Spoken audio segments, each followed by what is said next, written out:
বাংলাদেশের জীবনে একটা আবেগ প্রধানমন্ত্রী হারাইছে। সুলতান শামসুদ্দিন আহমেদ যে কন্যা, উনি প্রতি রাতে 70-80 রাকাত নফল নামাজ পড়ছেন, আর ফজর পর্যন্ত না ইশরাক পর্যন্ত যায় নামাজে বসে থাকতেন।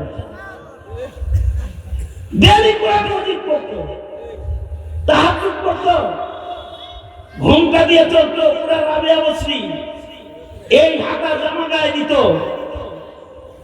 আল্লাহর সাথে এত মুহাব্বত যে প্রতি উপজেলায় একটা করে মসজিদ করছে, আপনারাও বাতে একটা পাইছে।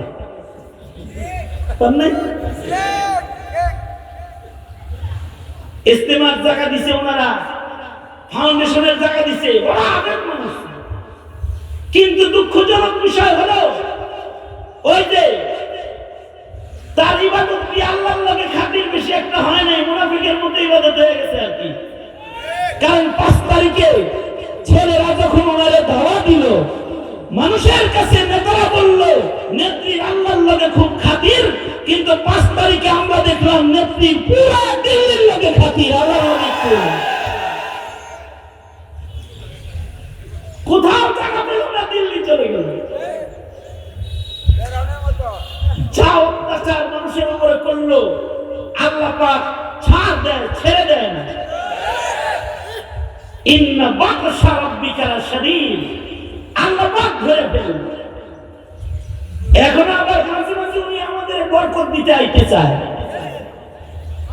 যে কোনো সময় আয়া করতে পারি।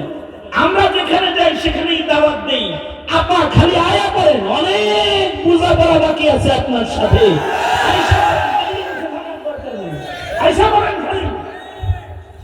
কারণ এই দেশের নির্দোষ আলেমদেরকে জেলখানায় আটকে রেখেছেন,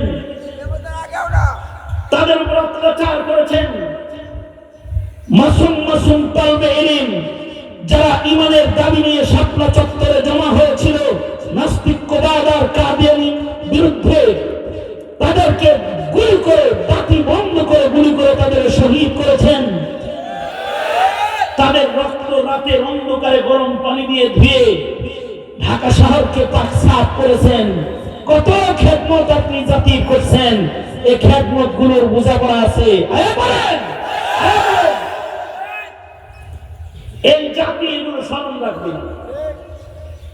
আর যদি তোমরা স্মরণ না রাখো, তো বাকুন দিয়া কয়বার এসেছি, কয়বার আসবো তা জানি না, বলে দিয়ে যাই।